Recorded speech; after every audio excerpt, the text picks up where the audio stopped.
The first thing I noticed was the way Rachel kept looking past my shoulder. The second was that she had dressed nothing like a woman trying not to be noticed. She stood beneath the amber lights outside a quiet hotel bar in downtown Seattle, wearing a fitted black dress beneath a short cream-colored coat, her dark hair loose over her shoulders, one hand wrapped tightly around the strap of her purse. I had not seen my ex-girlfriend in almost 11 months. She had texted me that afternoon from a number I did not recognize and asked me to meet her somewhere private. No explanation, no phone call, just one message. I need to see you, Ethan. Please don't tell anyone. Now she was standing 6 feet away from me, looking as beautiful and nervous as I remembered. And before I could ask why she had dragged me out at nearly 10 on a Thursday night, her eyes shifted toward the glass doors behind me. Don't turn around, she whispered. Naturally, every instinct in my body told me to turn around. Why? I asked. Rachel stepped closer. Because the man who was outside when I arrived is still there. I felt the muscles in my shoulders tighten. What man? Gray jacket, across the street. You think he's watching you? I know he is. Then she slipped her hand around my arm as if we were still together and said something that made the entire meeting suddenly feel much more dangerous. Ethan, I think he followed me here. Before I tell you why Rachel contacted the one man she had spent almost a year avoiding, subscribe to the channel if you enjoy second chance stories where love and trust are tested under pressure. And tell me in the comments, if an ex asked you to meet in secret and arrived afraid someone was following them, would you stay or walk away? Because that night I stayed, and it changed what I believed about our breakup. 11 months earlier, Rachel Monroe had ended our 4-year relationship in my kitchen.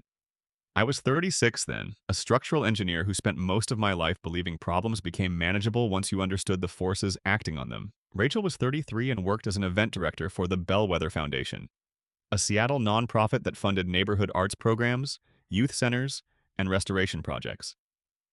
She was intelligent, stubborn, warm when she trusted someone, and almost impossible to read when she felt cornered. We had met when my firm inspected an old theater her organization was helping restore. She argued with me for 20 minutes because I told her the balcony had to remain closed until reinforcement work was finished. You're ruining our opening weekend, Shidimaya, she said. I'm preventing your opening weekend from becoming a news story. You always this cheerful? Only around unsafe buildings. She hated me for approximately 3 days. Then she called to ask a technical question, and somehow we ended up talking for 2 hours. 4 months later, we were dating. 4 years later, I thought I knew her well enough to recognize every version of her silence. I was wrong. The last 6 months of our relationship had been filled with small absences I could never quite name. Rachel stayed later at work. She checked her phone and turned the screen down. She canceled dinners because of foundation meetings that seemed to appear without warning. When I asked what was happening, she said the organization was preparing for a major expansion and that she was under pressure.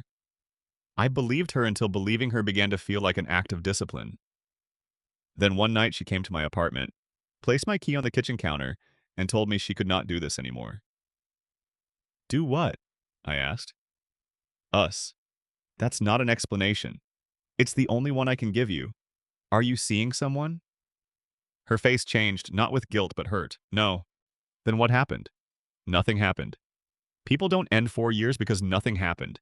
She stared at me for a long time. Sometimes staying becomes the thing that hurts someone.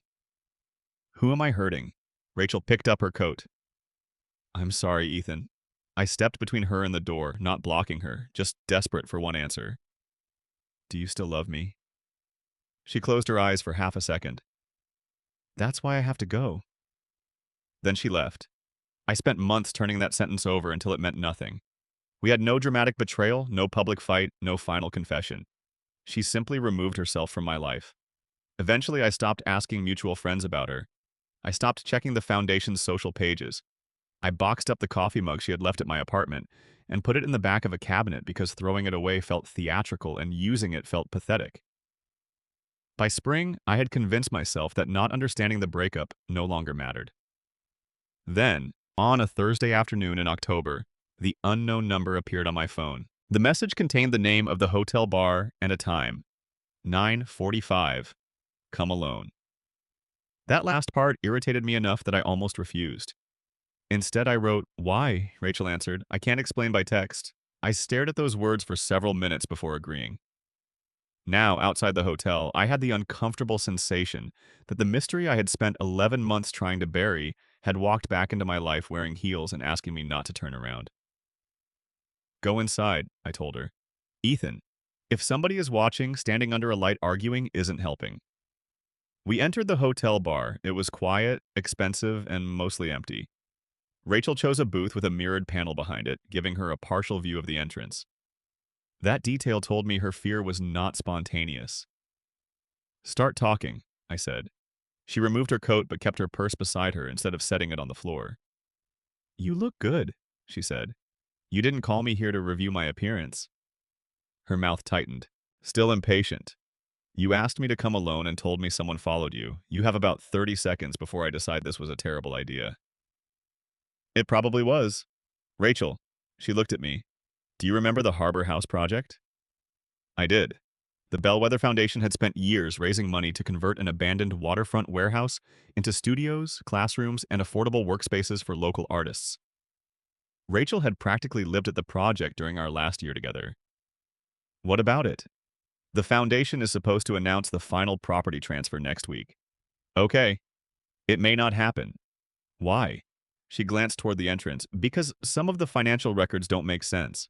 That was not what I expected. What kind of records? Payments to contractors for work that wasn't completed. Consulting invoices from companies I can't verify. Donor funds moved between restricted accounts without proper authorization. How much?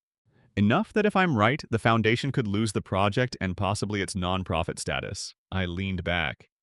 And what does this have to do with me? Rachel reached into her purse and removed a small envelope. She pushed it across the table. Inside were photocopies of several construction invoices. My company's name appeared on 2 of them. We never worked on Harbor House, I said immediately. I know. These are fake. I know that too. Where did you get them? Internal files. Who else has seen them? Rachel's eyes moved toward the door again. That's the problem. A man in a gray jacket entered the bar. I did not stare at him. He looked to be in his late 40s, average height, clean-shaven, carrying nothing. He sat at the far end of the bar and ordered something from the bartender. Rachel's fingers closed around her water glass. That's him, she whispered. Are you sure? I was outside my office Tuesday. Yesterday he was parked near my apartment. Tonight he was across the street before you arrived. Do you know him? No. Have you called the police? I don't have proof he's done anything. Following you 3 days is something. I know. Then why call me? She looked at the invoices. Because your company's name is being used, and because I needed someone who could tell me whether these documents were obviously fabricated before I accused anyone. That explanation made professional sense. It did not explain the secrecy. You could have emailed our legal department. Not safely. You could have called my office. Not without creating a record people at Bellwether might find. And you think contacting your ex from a prepaid number is safer? I hoped so. I looked at the man at the bar through the mirror. He was not looking at us. That proved nothing. Who do you suspect? I asked. Rachel hesitated. Our chief financial officer, Martin Hale. I knew the name. Martin had been at Bellwether for almost 15 years. He had attended dinners with Rachel and me. He had once helped us move a sofa. You're telling me Martin is stealing money?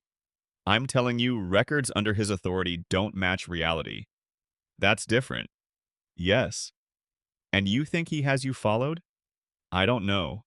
What do you know? Rachel took a slow breath. I know I asked questions about Harbor House 3 weeks ago.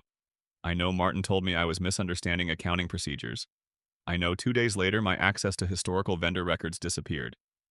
And I know someone entered my office last weekend. Was anything taken? I couldn't tell. Did you report it?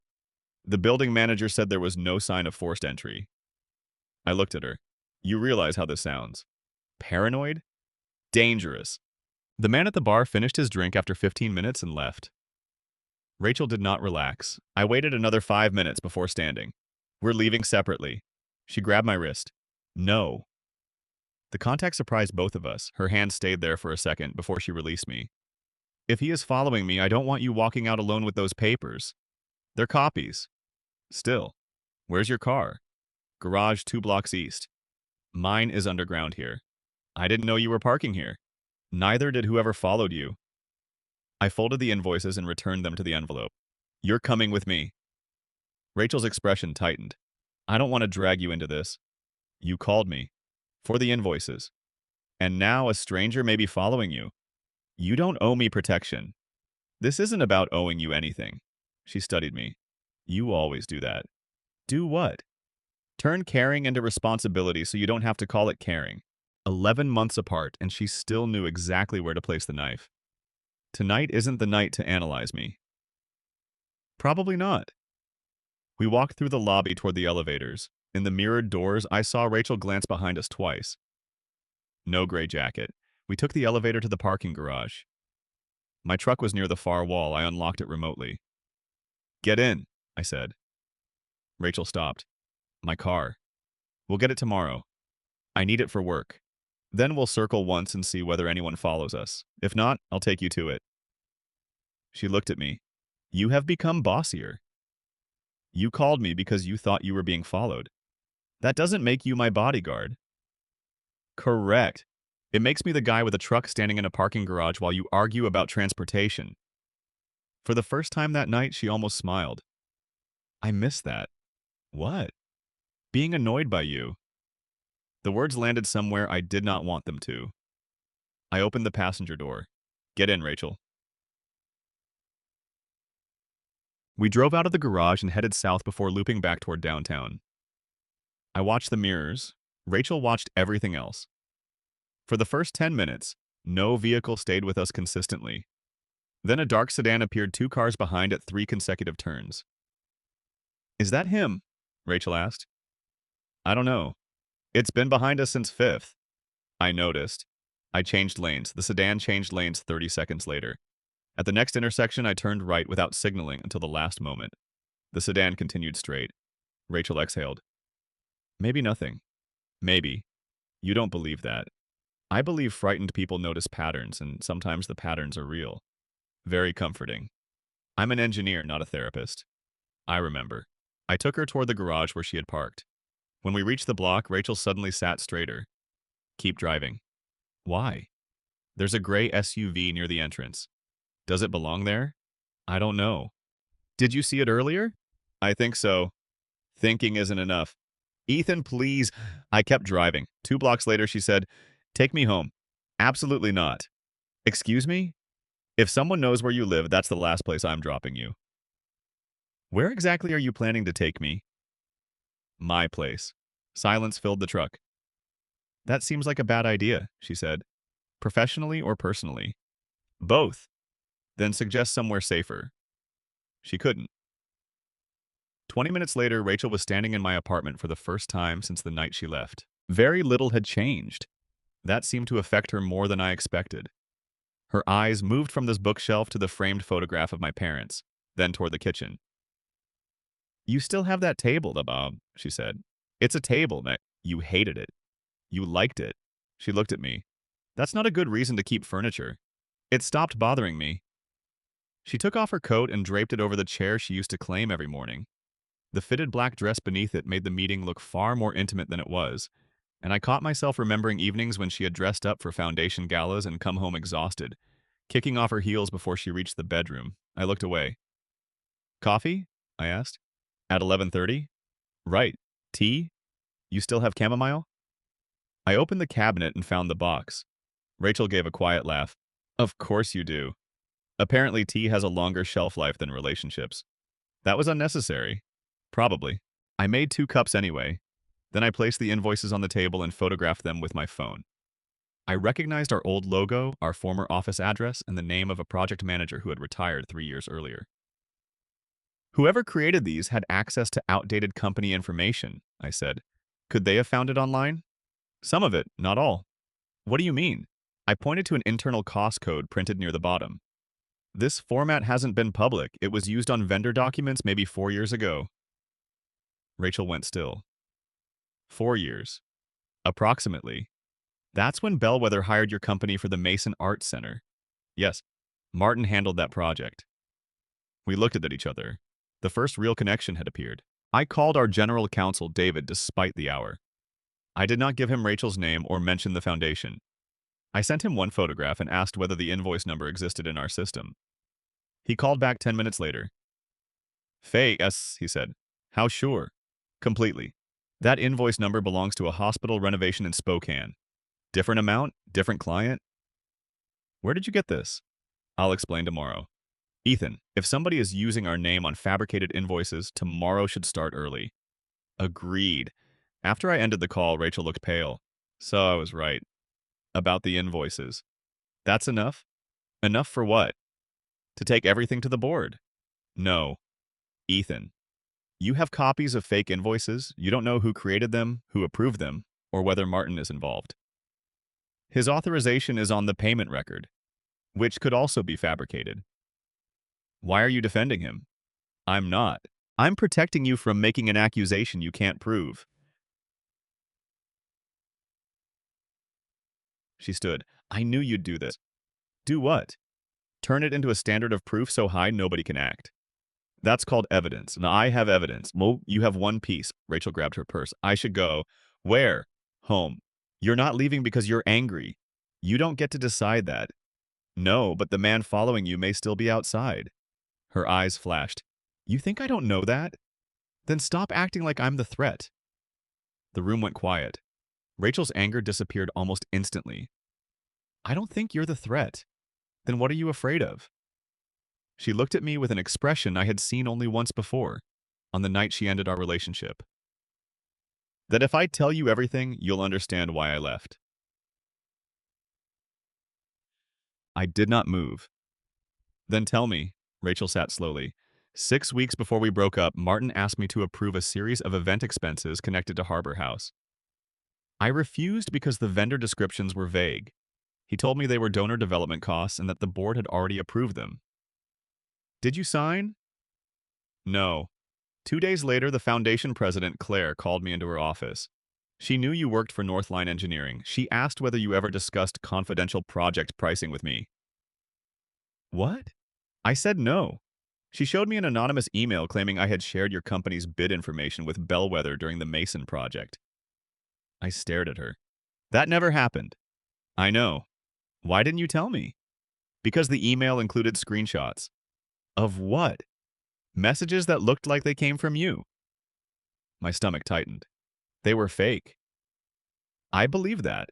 But Claire said if the allegation became public, both Bellwether and your company could face questions about procurement.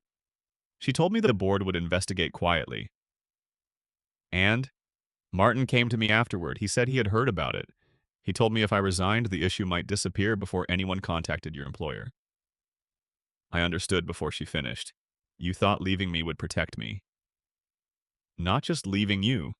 I resigned from the Mason-related committee, stopped attending events where Northline was involved, and eventually ended our relationship because Martin kept implying that our connection made the allegation believable. Anger rose so quickly I had to stand. You let him blackmail you. I didn't know whether he created the email. You should have told me. I was trying to keep your name out of it.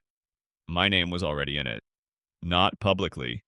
Rachel, you ended 4 years with one conversation because some man implied he could damage my career? He didn't just imply it. He showed me draft documents that could have triggered an investigation. Then we would have fought it. And if fighting it had cost you your partnership, that was my decision to make. She looked down. I know that now. For 11 months, I had imagined every possible reason Rachel left. None made me feel better. This one made me furious because it contained love twisted into exactly the wrong shape. You didn't trust me, I said. I trusted you. You trusted your ability to decide what I could survive. She flinched. That's fair. Did Martin tell you to break up with me? No, man. Then why? Because I knew if I told you, you would confront him. And I knew if I stayed with you, eventually I would tell you. So you removed me. Yes. And now? Rachel's eyes filled, but she did not look away. Now I found proof that the allegation against us may have been part of something larger. The fake invoices use your company's identity. If Martin created both, then he wasn't protecting Bellwether from a conflict. He was creating one. I sat again. Why come to me now? Because I finally understood that keeping you uninformed wasn't protecting you. 11 months late. I know. And because you still trust me. Yes. After everything? Her voice dropped. I never stopped. The following morning, David met us at my office before 7. Rachel did not want Bellwether to know she had involved Northline yet, so we kept the meeting limited to the three of us. David examined the invoices, compared them with archived records, and confirmed that the cost code came from documents shared with Bellwether during the Mason project 4 years earlier.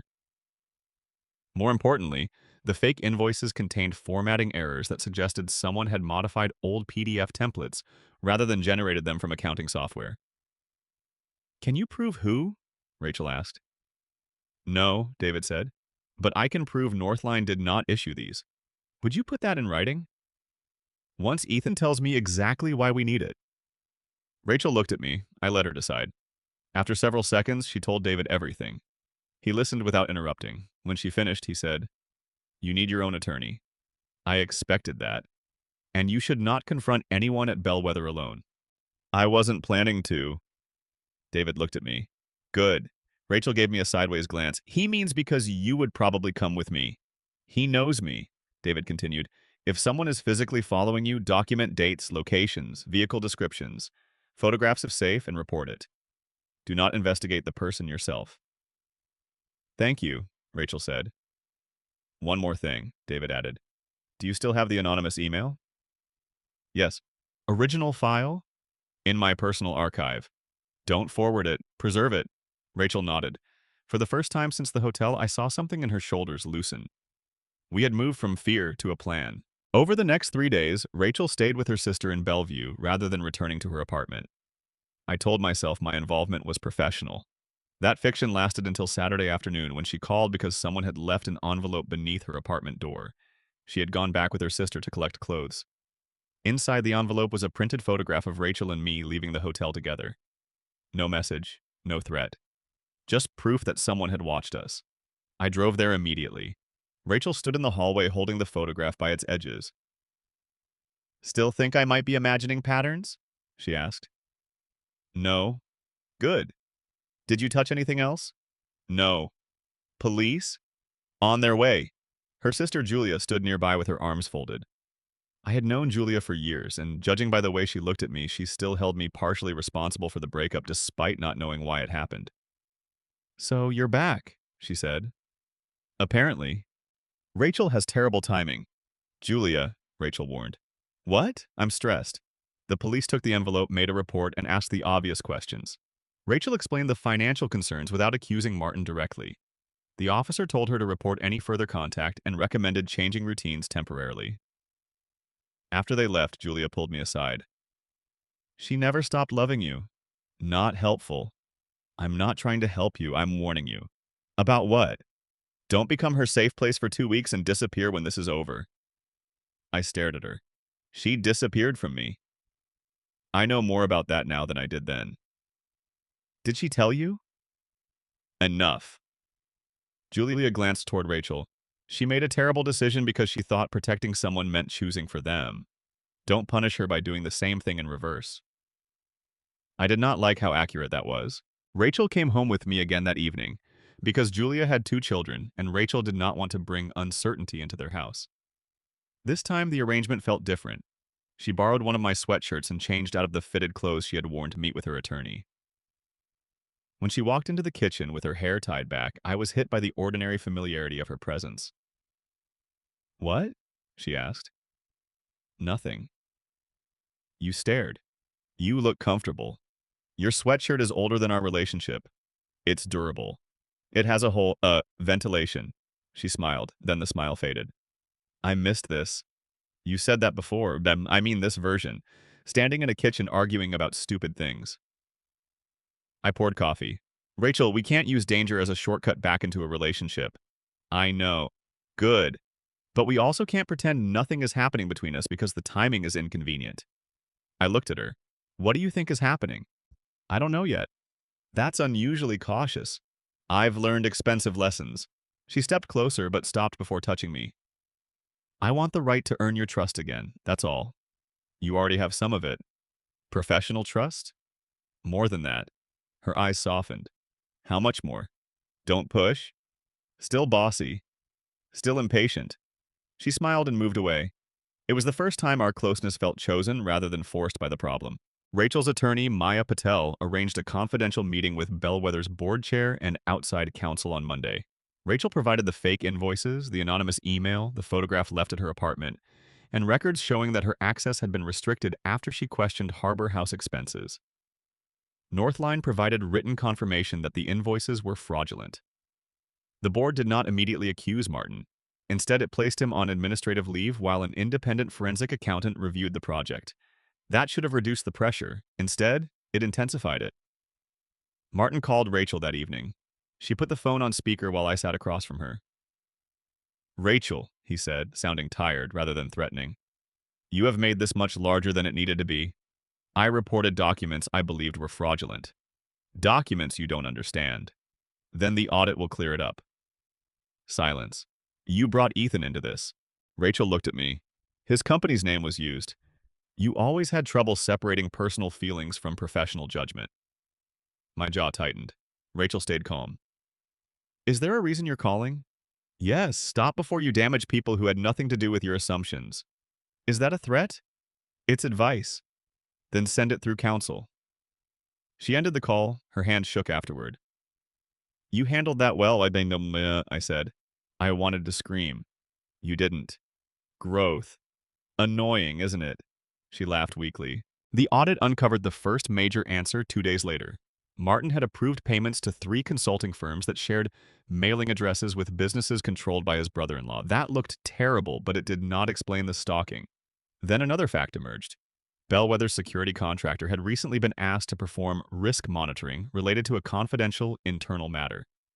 The request had not come from Martin. It came from Claire Bennett, the foundation president, the same woman who had shown Rachel the anonymous email 11 months earlier. Rachel went silent when Maya told us. "Claire?" "The board is investigating," Maya said. "Do not assume motive yet." "She told me she was protecting the organization." "She may believe she was."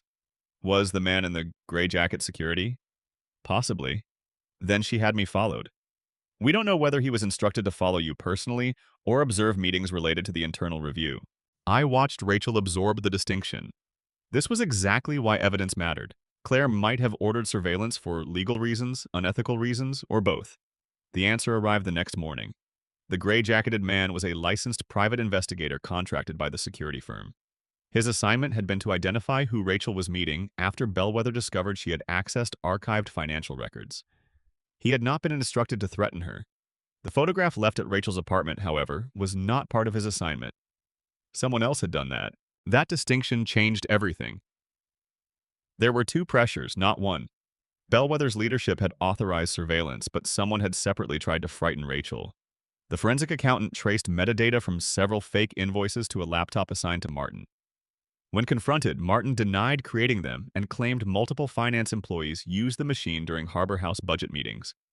Then the anonymous email from the previous year was examined. Its attached screenshots contained metadata from the same laptop. The pattern became difficult to dismiss. Martin had manufactured a conflict of interest allegation involving Rachel and me, apparently to make her less likely to question vendor payments. Claire had believed enough of his story to pressure Rachel, then later authorized monitoring when Rachel began investigating again. It was ugly, but not the conspiracy I had initially imagined. It was a chain of self-protective decisions. Martin hiding questionable transactions, Claire protecting the institution, Rachel protecting me, and me spending 11 months believing silence meant rejection. Everyone had made choices without giving the next person enough truth. Martin was dismissed pending the completion of the investigation. The board referred the financial findings to law enforcement. Claire resigned after admitting she had authorized surveillance without informing the board chair or outside counsel. The man in the gray jacket disappeared from our lives because his contract ended. But the photograph left under Rachel's door remained unexplained for another week. Then, building security footage showed Martin entering through the parking garage behind another resident on the afternoon the envelope appeared. He never admitted leaving it, but the evidence was turned over to investigators. Rachel obtained a protective order on her attorney's advice. I expected that moment to feel triumphant. It didn't. By then, the immediate danger had passed, and without it, Rachel and I had to face the question we had postponed. What were we to each other when nobody was following us? She answered it first. One Friday evening, almost 3 weeks after the hotel meeting, Rachel stood in my living room with her suitcase packed. Julia says I can stay with her until I decide whether I want to return to my apartment. Okay. My attorney says there's no reason I can't. Good. The board offered me my position back with expanded authority. Do you want it? I haven't decided. Also good. She smiled. You're getting better at not telling me what to do. Painfully. Then she looked toward the door. I should go. Every instinct in me wanted to ask her to stay. I did not. Rachel lifted the suitcase handle. Like, this is the part where you're supposed to say something. I thought I wasn't supposed to tell you what to do. You aren't. Then what do you want? She looked directly at me. I want to know what you want, Ethan. Not what is responsible, not what protects me, not what seems sensible after everything. You.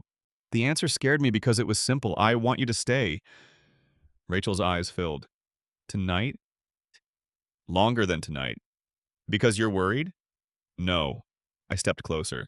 I'm still worried, but that's not why. She waited. I want another chance with you. Slowly, honestly, without secret decisions made on each other's behalf. Her lips trembled into a smile. That's very specific. I've had 11 months to prepare. And if I say I'm not ready, then I help carry your suitcase to your car. And if I say I am, then we start with dinner. Rachel let go of the suitcase. Dinner sounds good. I laughed, partly from relief. She stepped toward me. There's one more thing. What? At the hotel, when I held your arm because I thought someone was following me, I told myself it was because I needed to look normal. And it wasn't. What was it? I wanted to know whether being close to you still felt like home. I swallowed. Did it? Unfortunately. That's not romantic. I'm trying not to make this too easy for you. You broke up with me for 11 months. I think you've established difficulty. She laughed, and then her expression softened. Can I kiss you? The question mattered more than the kiss. Yes. She placed one hand lightly against my chest and kissed me. It was not dramatic. No music, no danger, no stranger across the street. Just Rachel choosing to move closer, and me choosing not to pretend I felt less than I did. When we separated, she rested her forehead against mine. Dinner first, she whispered. Definitely. And I'm not moving back in. I didn't ask. You were thinking it. Possibly. Slowly, Ethan. Slowly. We dated again from the beginning. Rachel returned to her apartment after the protective order was in place. I did not argue. She accepted Bellwether's offer only after negotiating independent financial oversight and direct access to the board's audit committee. I admired that choice because she did not let fear push her out of work she still believed in.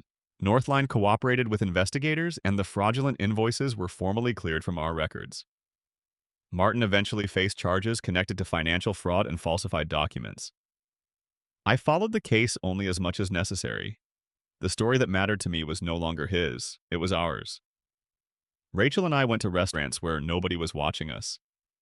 We took walks without checking reflections in windows. We argued about ordinary things again.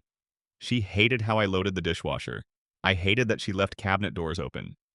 Trust returned in increments. When she was afraid, she told me before deciding what I should know. When I was angry, I said it instead of disguising it as a practical objection. 6 months later, she gave me a key to her apartment. This is not symbolic, she said. It's literally a key. You know saying that makes it symbolic. Don't ruin it. I put it on my keyring. Too late. A year after the night at the hotel, Rachel asked me to meet her there again. Secretly? I asked. No. Form-fitting black dress? Maybe. Should I be worried? Only if you're late. When I arrived, she was waiting outside beneath the same amber lights.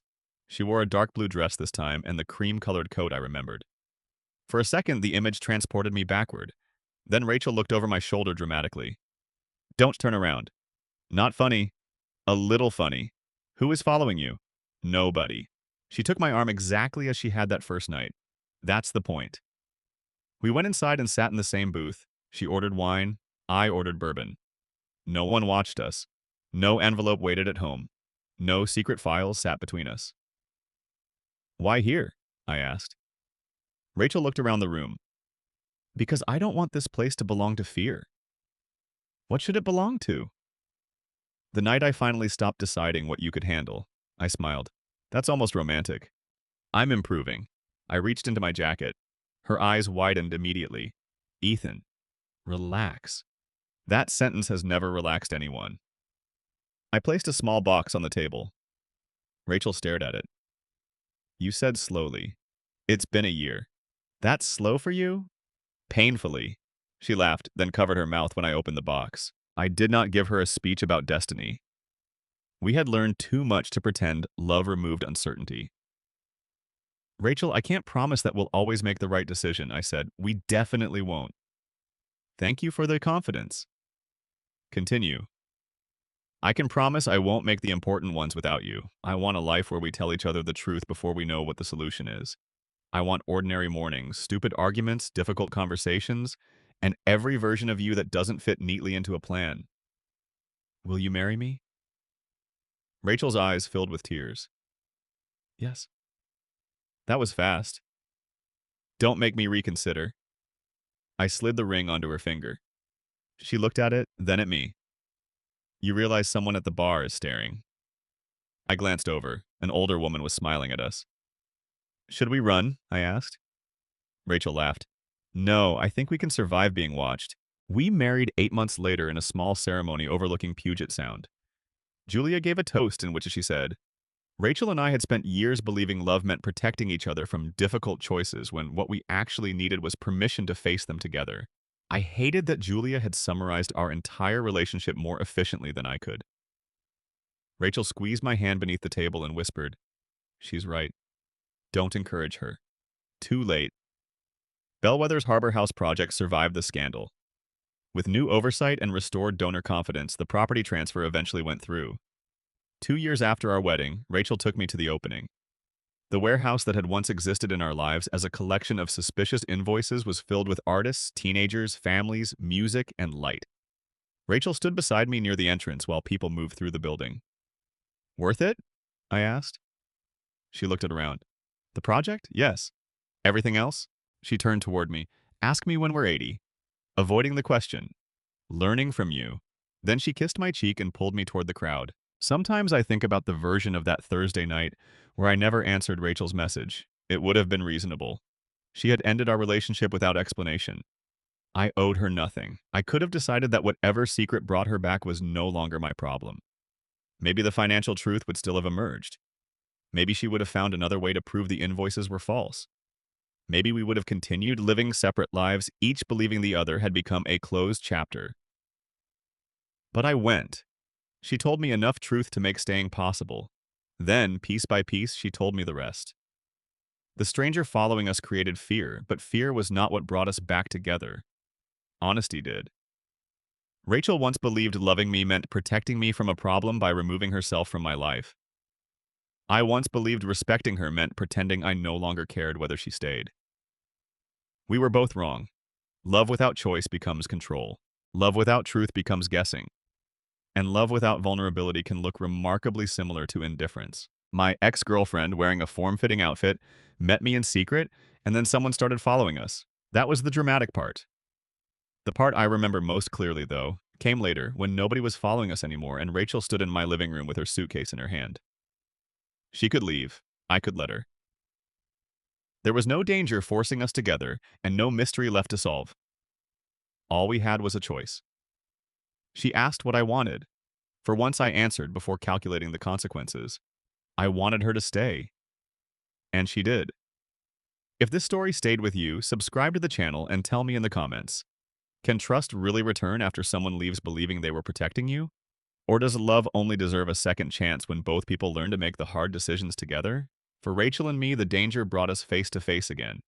But choosing each other after the danger ended was what made the second chance real.